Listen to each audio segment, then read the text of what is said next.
His entire life turned out to be a lie. And the real him was already gone. The morning light filtering through the bedroom curtains felt different somehow. David Harris couldn't explain why, but even before opening his eyes, he sensed something had changed. The familiar weight of his wedding ring felt heavier on his finger, and the cotton sheets against his skin seemed rougher than usual. When he finally opened his eyes, he found Sarah staring at him from her side of the bed. Her expression was strange, a mixture of confusion and something else he couldn't quite place. Concern. Fear.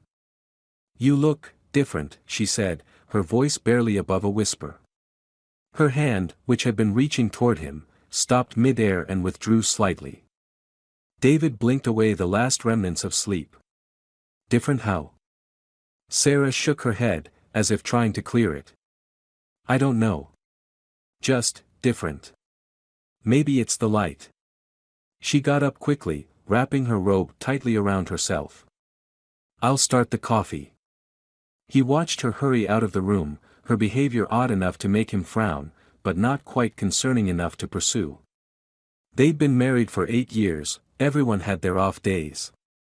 Still, as he went through his morning routine, little things kept nagging at him. The toothbrush felt wrong in his grip. His clothes seemed to hang differently on his frame. But when he glanced in the bathroom mirror, everything looked normal.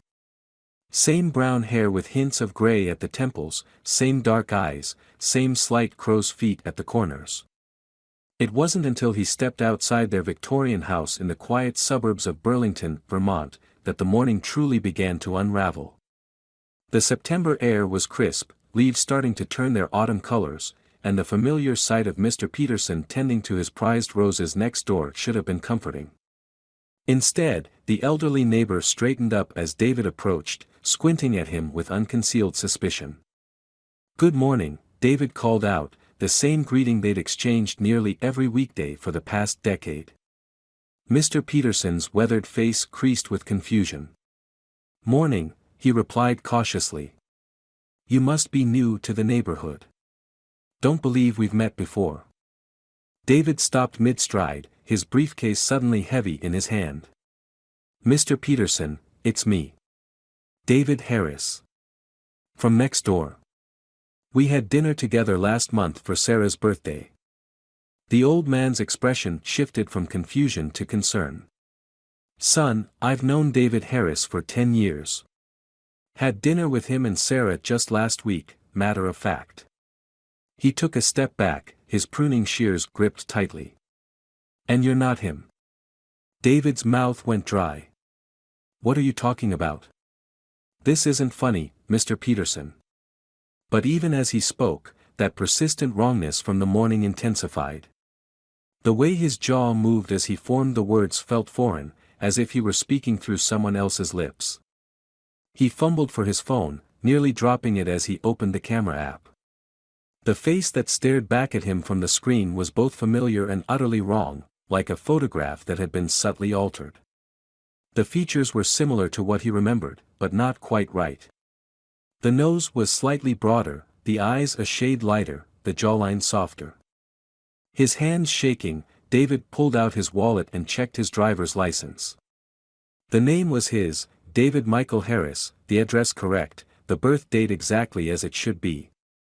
But the photograph, it matched the stranger's face he'd just seen in his phone's camera. "I'm calling the police," Mr. Peterson announced, already backing toward his house. "Don't you move." David didn't stay to argue. He rushed to his car, his mind racing faster than his feet. The key fob recognized his touch, the car starting as it always had. Muscle memory took over as he drove, but not toward his office at the accounting firm. Instead, he found himself pulling into the parking lot of Burlington Medical Center, where Sarah worked as a nurse practitioner. The hospital's familiar corridors felt hostile now, every passing person a potential witness to his unraveling reality. He made his way to the 3rd floor, where Sarah usually handled her morning rounds.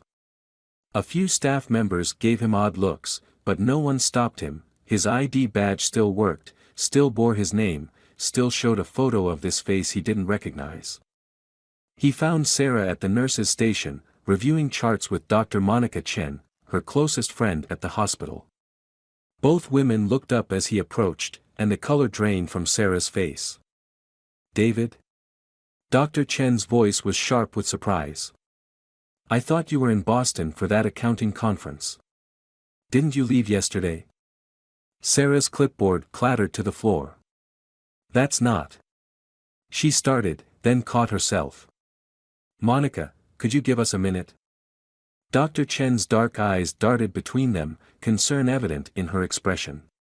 "Of course. I'll be in my office if you need me."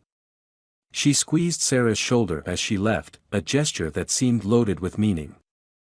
"Sarah," David pleaded once they were alone, "what's happening to me? Mr. Peterson didn't recognize me. My face, it's wrong. But you saw it this morning, didn't you? You noticed something was different." His wife's hands were trembling as she retrieved her fallen clipboard. "I thought I was imagining things. The light was strange, and..." She swallowed hard. "David left for Boston yesterday afternoon. We had dinner together before his flight. He called me from his hotel room last night." Her voice cracked. "Who are you?" "I'm David. Your husband. We met at UVM during your nursing program. Our first date was at that terrible Vietnamese restaurant that gave us both food poisoning. We got married at the Lake Champlain boathouse. Our first apartment was that tiny studio on Pearl Street with the broken radiator that made those horrible clanking sounds all winter." "Sarah, please." She took a step back, bumping into the nurse's station. "Stop. Just, stop. Those things, anyone could have found out those details. Facebook, mutual friends, research." Her hand moved toward the panic button under the desk. "The man I had dinner with last night, the man I've been married to for 8 years, he's in Boston. I don't know who you are or what kind of game you're playing, but... What was the last thing you said to me? Last night, before I supposedly left for Boston, what did you say?" Sarah's finger hesitated over the panic button. I told you to be careful. There had been accidents on the interstate." Her voice wavered. "And then you said..." "Don't worry, I'm not going anywhere," David finished. "And you laughed and said that's what worried you, because I have no sense of direction." The color drained further from Sarah's face. "How could you know that?" "We were alone in the kitchen. David was packing his travel mug with that horrible hazelnut coffee he loves." "Which you hate," David interrupted, "because the smell reminds you of that summer you worked at Sterling's coffee shop during college, and their hazelnut syrup always leaked everywhere." Sarah's hand dropped away from the panic button. She stared at him, really stared, as if trying to see through the unfamiliar face to something underneath. "This is impossible," she whispered. "I watched David drive away. We video chatted last night, he showed me the view from his hotel room. The Boston skyline. Call him," David suggested, his heart pounding. "Call my cell phone right now." Sarah pulled out her phone with shaking hands, pressed the speed dial for David's number. A moment later, a familiar ringtone echoed through the hospital corridor, from David's pocket. He pulled out his phone, showed her the screen, "Incoming call, Sarah." "This doesn't make sense," Sarah muttered, ending the call. "Your face, your voice, they're different.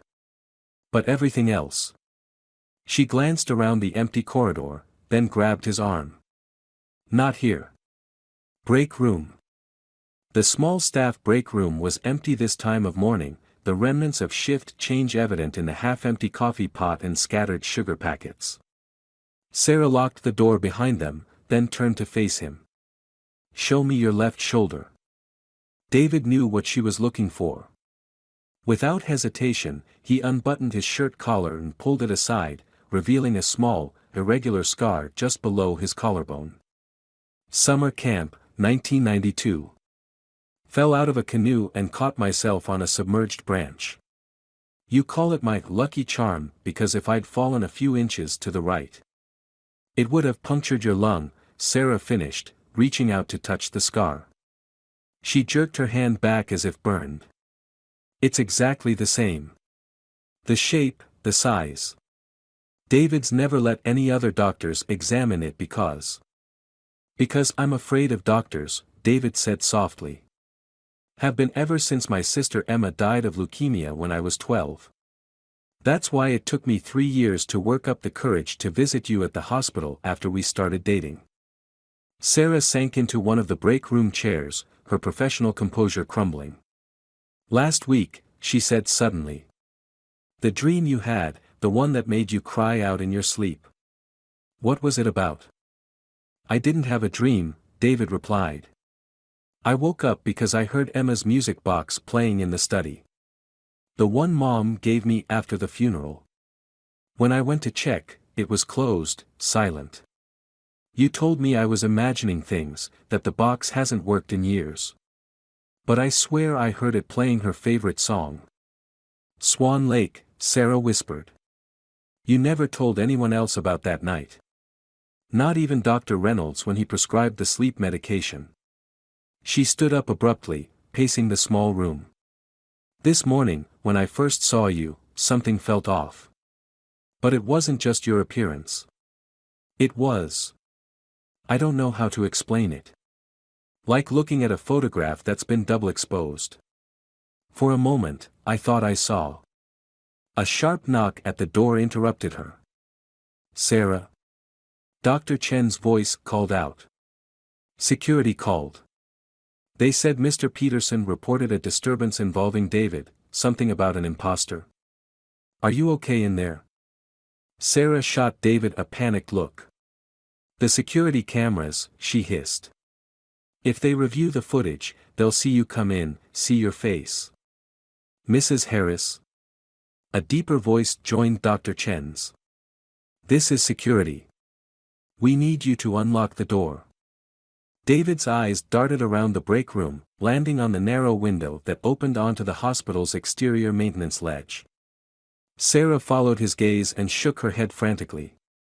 We're 3 stories up, she whispered. I've done it before, he whispered back. Remember? 2 years ago, when the elevator broke down and we had that critical patient who needed immediate. That wasn't you, Sarah interrupted. That was, but you know about it. You know everything. She ran her hands through her hair, visibly struggling with the impossibility of the situation. The knocking grew more insistent. Ma'am, if you don't open this door, we'll be forced to. 1 minute. Sarah called out. She grabbed David's arm, her fingers digging in painfully. The patient's name. From that night with the broken elevator. What was it? Matthew Chen, David replied without hesitation. Monica's father. That's why I had to do it. She was in Seattle at a conference, and he was coding, and you were all trapped in that elevator. He glanced at the window again. Sarah, I have to go. But I'll prove it's me. Check the security cameras from this morning, from the parking lot. Check my car, space 147, where I always park. Look at how I got out of the car. Sarah's eyes widened with understanding. The door check. David nodded. Every morning for 10 years, he'd done the same ritual: park, get out, check all 4 doors were locked by tugging each handle, then pat the hood twice for luck. It was a habit he'd developed after his car was stolen in college, one he'd never been able to break. A habit no imposter could have known about. Mrs. Harris, this is your final warning. Go, Sarah whispered, already moving toward the door. But David, my David, he's still in Boston. What does that mean? What's happening? I don't know, he admitted. But I'm going to find out. He hesitated, then added, check your phone in exactly 1 hour. I'll send you proof that it's really me. Something only I could know, something that's not written down anywhere. As Sarah reached for the door handle, David was already pushing open the window. The maintenance ledge was narrow but solid. He'd done this before, after all. Or had he? The memory was so clear, yet now he questioned everything. Behind him, he heard Sarah opening the door, heard her beginning what sounded like a convincing performance about having fallen asleep during her break. The September air was colder up here, the wind whipping around the building's corner making the three-story drop seem even more treacherous. David edged along the ledge, keeping his back pressed against the wall, trying not to think about how different this body felt, its center of gravity slightly off, its reactions just a fraction slower than he expected. He made it around the corner to the old maintenance ladder, a relic from the building's original construction that had been deemed too expensive to remove.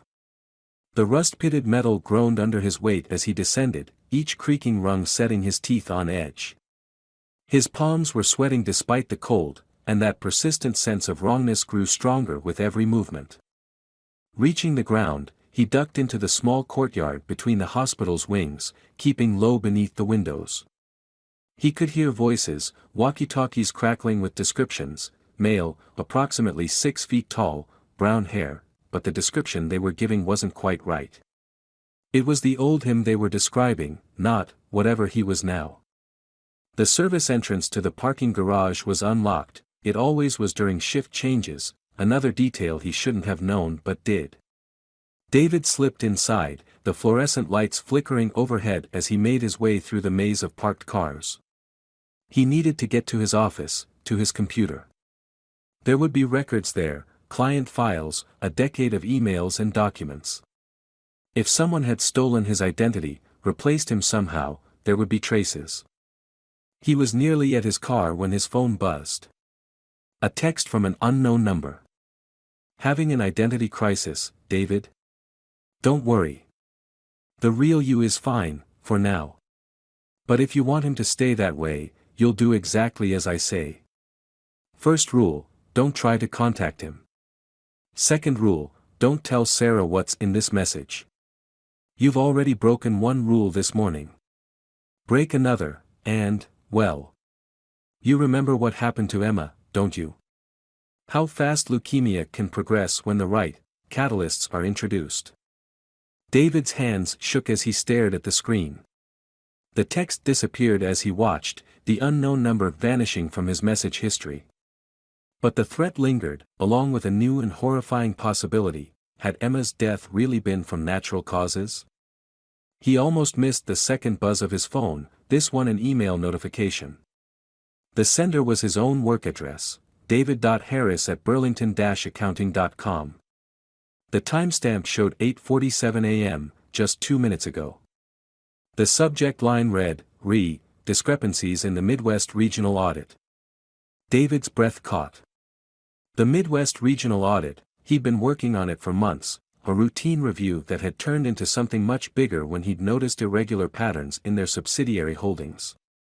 He'd been planning to present his findings at the Boston conference. The conference. The other him was in Boston right now, presumably about to reveal whatever he'd discovered in those financial records. David opened the email with trembling fingers. I assume you've received the warning by now. Smart man like you, I bet you're already connecting the dots. Yes, Emma was just the beginning. We've been watching you for a long time, David. Your attention to detail, your inability to let things go, admirable qualities in an accountant, wouldn't you say? But sometimes, people notice things they shouldn't. Find patterns that should have stayed hidden. Your face this morning was just a warning shot. A demonstration of what we can do. The technology is quite remarkable, quantum entanglement on a biological scale. One consciousness, two bodies, but which is the original? Even we're not entirely sure anymore. The process is still experimental, you see. Here's what's going to happen, you're going to access the audit files from your home computer. The backdoor is already installed, check the terminal program labeled System Updates. You're going to delete everything related to shell companies registered in Minnesota, Wisconsin, and Michigan between 2019 to 2023. Do this before 5 p.m. today, and the other you gets to live. Sarah gets to live. Their deaths will be quick, at least. And David? Don't bother trying to warn anyone. Nobody believes a man who isn't himself, do they? P.S. The quantum link works both ways. Every pain he feels, you'll feel. Just in case you need motivation to be careful with his body. As if to demonstrate the truth of these words, a sudden sharp pain lanced through David's left hand. He looked down, no injury, no mark, but the pain was intense and localized, as if he'd caught his finger in a door. Somewhere in Boston, was the other him nursing the same injury? The sound of approaching footsteps echoed through the parking garage.